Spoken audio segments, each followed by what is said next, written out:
Hi everyone. I think we can start. So my name is Andrey Cheptsov and I'm working at JetBrains as product manager for IntelliJ IDEA. And I'm here today to give you a really short overview of the developer tools available in the IDEA for developing Java E7 and HTML5 application. So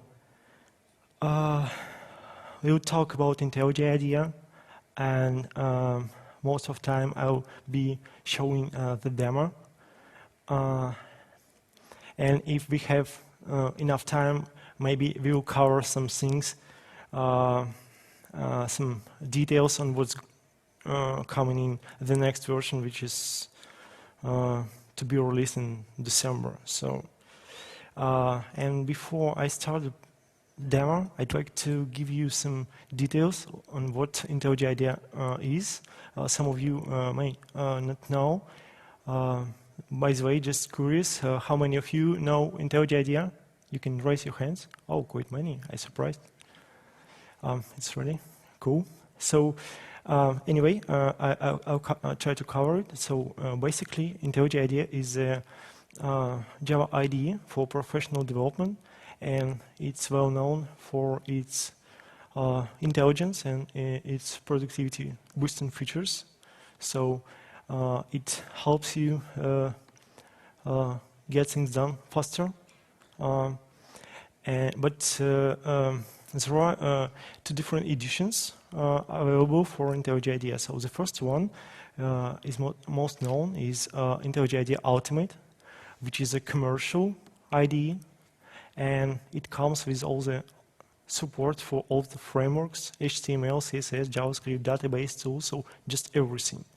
And there is also a community edition of IntelliJ IDEA, which is free and open source IDE for all Java-based languages like Groovy, Java, Scala, Clojure, and of course it comes with built-in support for Android development. So, but both Ultimate and Community Edition are built on top of so-called IntelliJ platform. Not everyone knows about it. So it's open source platform for building developer tools, and that's how IntelliJ IDEA built actually. And it's used not only for building IntelliJ IDEA, but also for third-party IDEs. So you might know the IDE for Android development, the new IDE from Google, Android Studio, recently built on top of IntelliJ platform. We also have third-party IDE called Cursive Clojure, which has only started, and it supposed to be the most intelligent IDE for Clojure. And there is a product called Go IDE, which basically the IDE for Go language. And of course, there are IDEs from JetBrains, which use IntelliJ platform, such as WebStorm, which is the IDE for JavaScript and HTML5 development, PHP Storm, which is for PHP, PyCharm, RubyMine, and Upcode. So just everything you might need if you start developing. And of course the demo. In this demo, I'd like to show you how to build something simple, but from the scratch, using IntelliJ IDEA as an IDE and Java E7 and HTML5. So we'll cover basic workflows, how you can create an application, manage its dependencies, create artifacts, deploy, how to redeploy. I'll show you also the basic mechanics of the editor, because the thing you do most of your time in the IDEA is just reading and writing code, and that's what IntelliJ IDEA can do really well. And of course, I'll show you some built-in tools, not all, of course. I have 25 minutes, and I'll try to be really fast. So,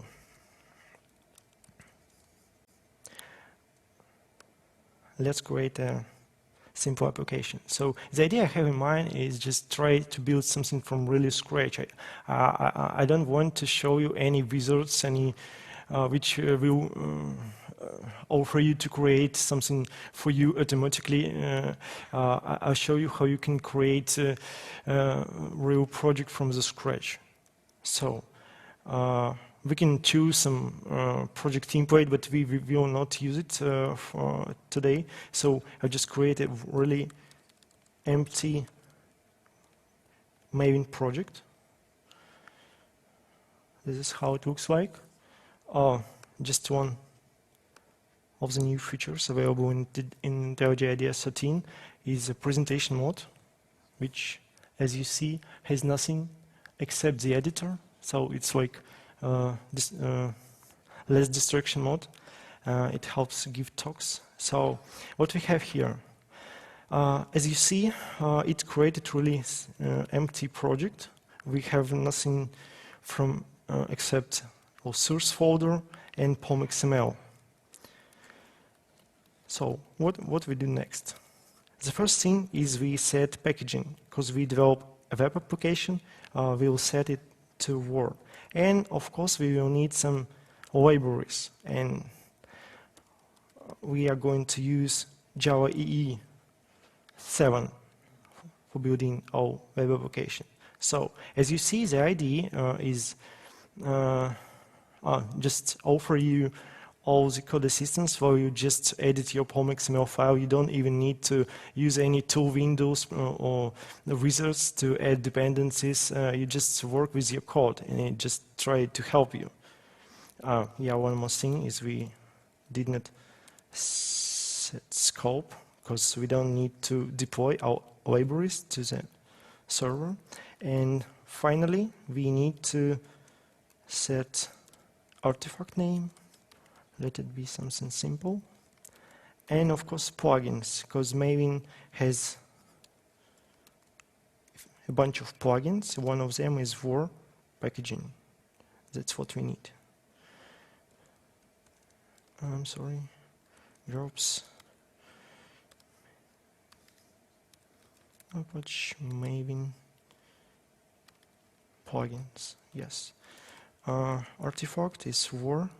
Notice as we type something, the IDE offers us a completion, some completion. We don't even need to call it explicitly. And of course, version. Notice if we type something incorrect, the IDE will warn us. So everything, that's all. And if we go to the project tree, we'll see that the IDE already fetched all the libraries and configured it, so we don't need to do anything else. And if we go to project structure, we'll see that artifacts are all also configured for us, so we don't need to do anything else. So it's pretty simple. It's called Maven support in IntelliJ IDEA. You just edit your POM.xml, and the IDE does everything else for you. So, what else? Let's create some code, write some code. So,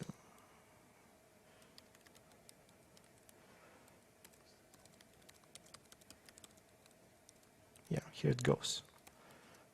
We define a servlet class, choose a name, something like this, and set URL mapping. Let it be the root of our application. Yeah, this servlet should extend the base class of servlet. And let's override, implement doGet method.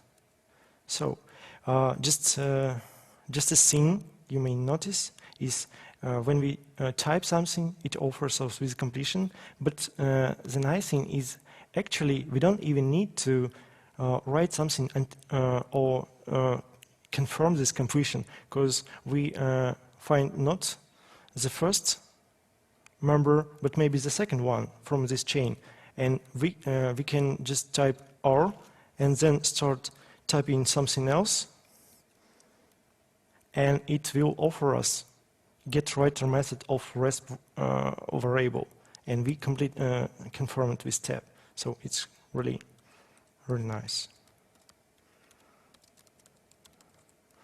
Here it goes. So we have all we need, and now we should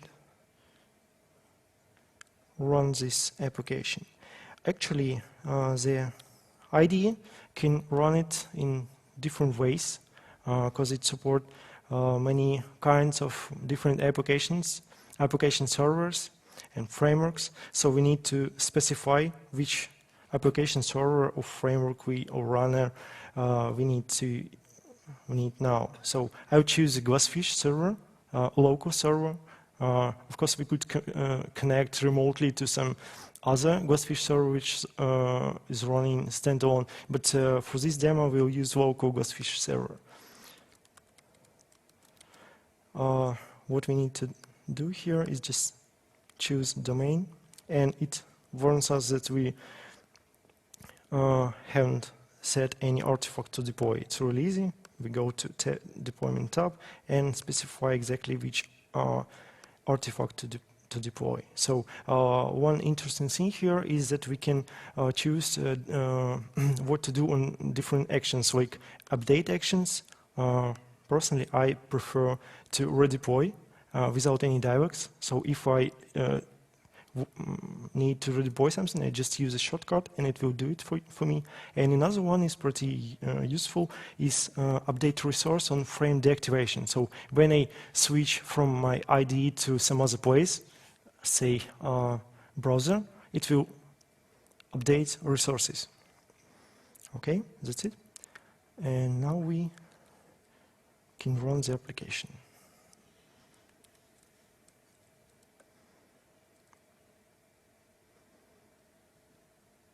Okay, it takes a while. Start Glassfish server.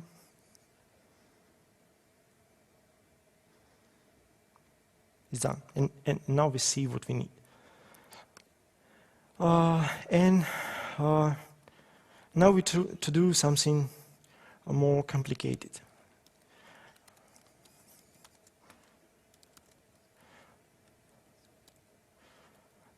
Let's we will need a beans descriptor because we will use CDI. Another thing, we will need persistence descriptor because we will use database. As soon as we created this file, the IDE offers us to configure GPA facet, so it can offer us additional assistance. Now I use a wave template just to generate some properties for my persistence XML file. Here I specify how my database will be scheme will be created. So it will be dropped and created each time I deploy and run my application. And I specify here the scripts to create, drop, and load my database. So let's create my database script.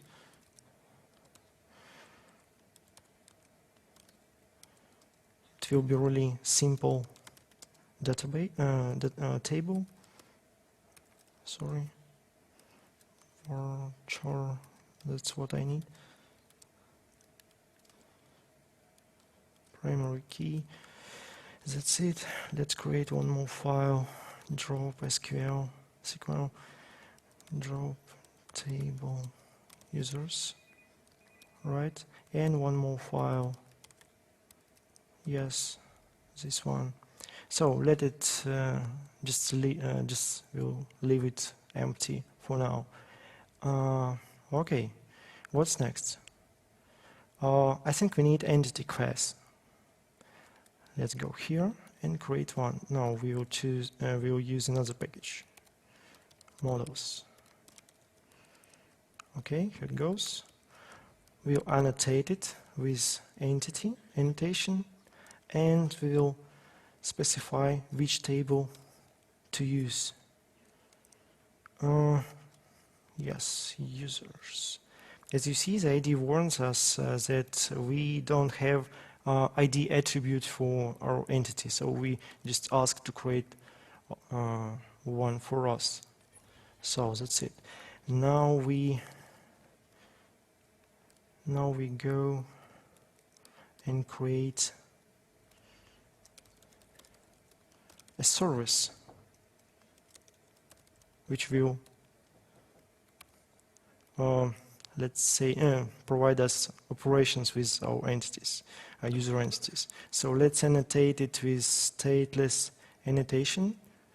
So this Glassfish can provide us transactions, and one more thing we will need is persistence context. Yes. Okay. Let's define a method we will return all the users. Okay, here it goes. Just get all. So let's ask Entity Manager to create a query. We can use here our query language. Notice the IDEA offer me with some code completion.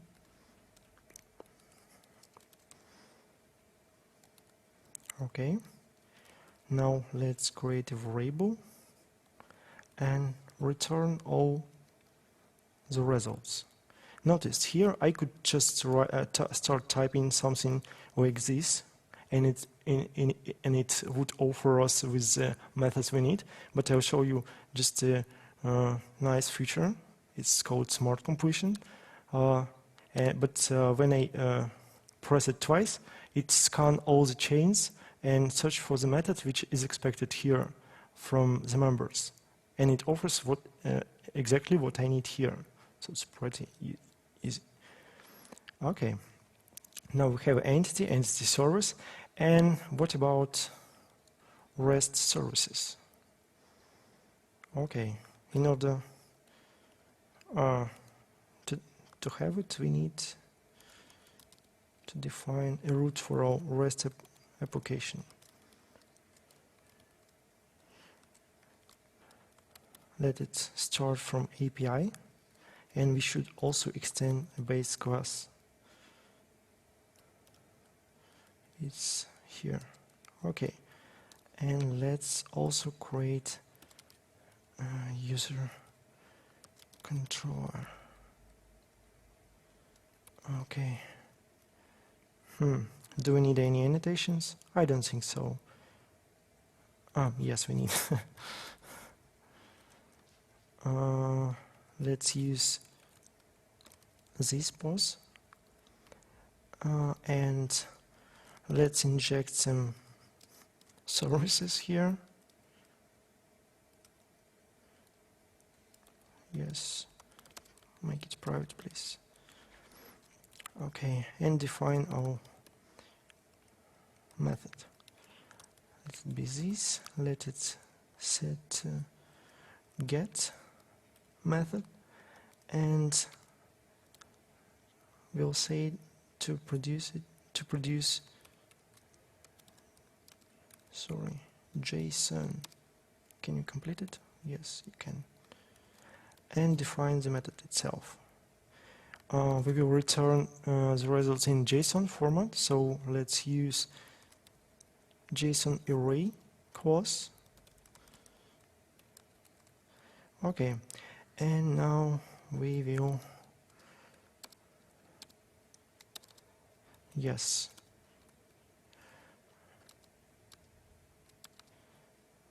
let me offer me something. Yes, we need to import.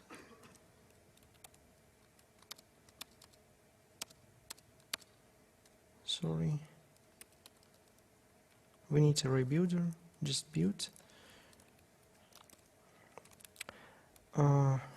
Builder.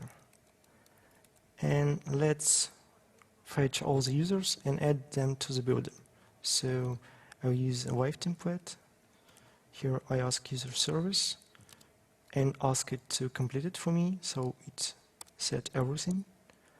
And now I add my user object to our builder. So just add JSON create builder for me, add. So we sorry, yes, that's what I need. Okay, almost all I need. And now we are about to start our application, but before we do it, we need to start our Derby database, because Glassfish by default use Derby database, and we need to start it. I use built-in terminal to go to libraries, Derby, bin directory, start. Okay. Oh yes. Thank you.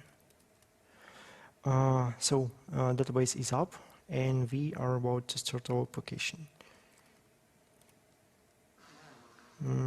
Yes, please. Okay, now we need to wait.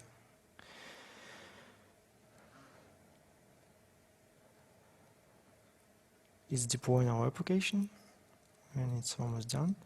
So we go to our URL, API, users, PO. Yeah. Now we're back to the IDEA. Let's check.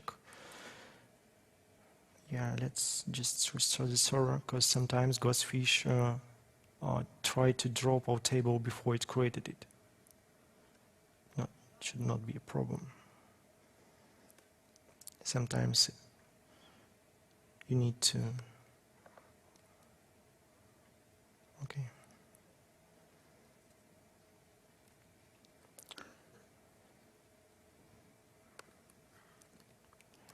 Let's go. Yeah, not here.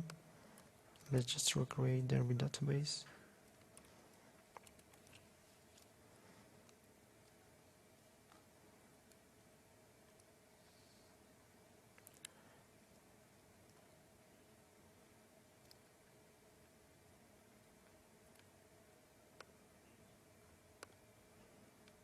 Okay, almost done.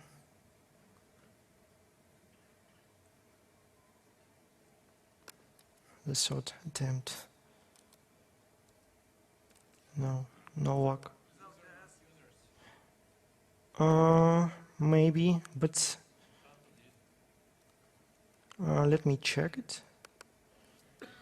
Yes, you're right. We don't need S here. Yeah, here it goes. So we have just empty array lists. And so what we do next? Actually, we can try built-in database tools to connect to our database. So we can choose among all the vendors, but we need Derby now. Observe samplers is the default name for the Derby database Glassfish uses. So we can test connection, it works. And now we need to select the only scheme we need, which is created by Glassfish on start. So it's called app. So now we see all the only table we have, and we can actually open table editor. Right now we have none of any data. So let's just add something, just my email. Okay, here it goes. Just let's refresh our page, and what we see, yeah, row. Actually, database tools available in IntelliJ IDEA quite more than just this. You can create tables, modify, apply refactorings, and things like that. But it's just out of our topic today. And so let's just back to our load script and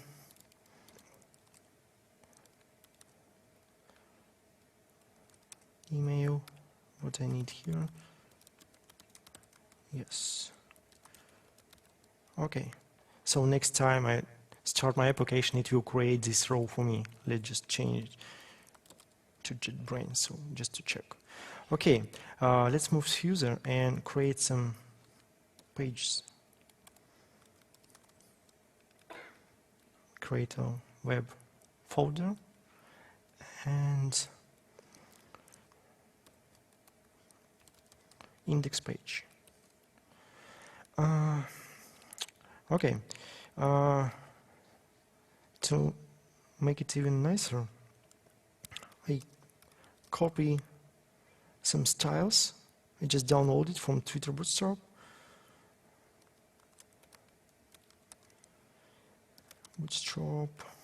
And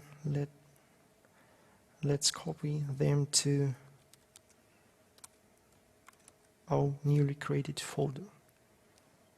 Yeah, please copy all of them. And one more thing is jQuery. It's a really useful thing. Yes, in the same place, web app, just to JS subfolder. Okay, so now if we back to the project tree, we'll see all the files here, and let's make use of it. Let's name page to users script. Just a nice thing available in IntelliJ IDEA editor is support for Emmet templates, so you can just expand all the Emmet abbreviations like this one. Here we need jQuery, and let's also append some style sheets, CSS, Bootstrap. Okay, here it goes. So what we'll have here, div container. Okay. Let's output the table for users. So how we do it? Table. Let's add styles border. And we will need an ID here. Let it be users. And just add a few headers. Email. Okay, and now let's add one script which will be running on when document is ready. So document ready function. Let's get a JSON from our JSON sample app API user, right? Oh, and then we need function data. Then what we do with our data, we just iterate it. Iterate data and define a callback, index user. And what we do with user, we'll find our table and append some rows. Only one. Okay.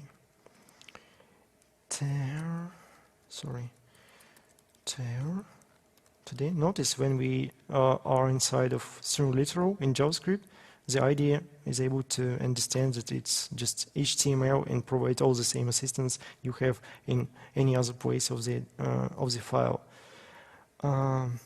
Today, and let's put user's email here. Is it correct? I think so. Let's redeploy. It's in the middle of that. And open all page sample yeah, one thing we may need is just queue our servlet, which output the text, just overlap URL mappings. Okay.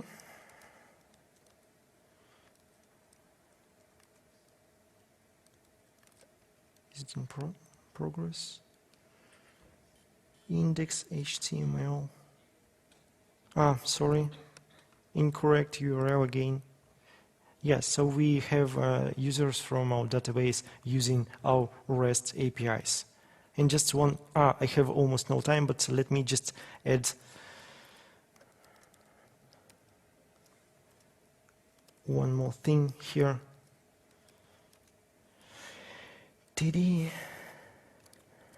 Sorry, it goes here. We'll add nice button.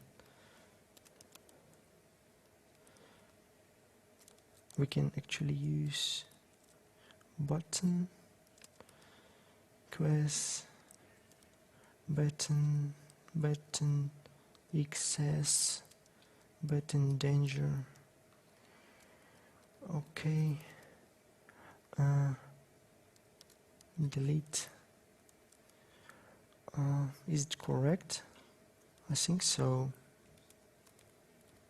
Just extra space, and let's go to the browser and try to update it. That's it. So just really simple things you can do in IntelliJ IDEA to work with your Java E7 applications and HTML5. So thank you for your attention, and you can ask any questions you have.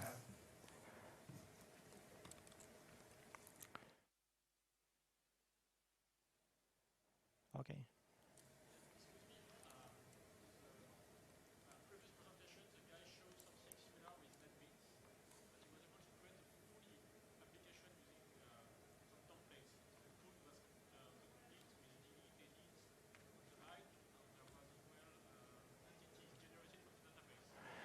Yeah, I see what you mean.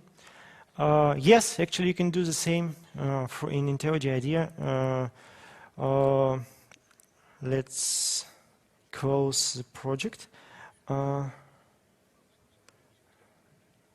It's in Project Wizard. You can it should be available on the second page when we use. So when you have a GPA facet created for your project, you see persistence tool window, and it will be an action there called generate entities based on data source. So you specify only the URL, and it fetches all the data, and it will offer you to create all the entities and its relations, and it will generate all the code you need. So it's just the same. No, I don't think so. We don't have anything for REST. But talking about REST, actually, we also have some built-in tools like REST client, so you can make your HTTP request from the IDE just to test everything.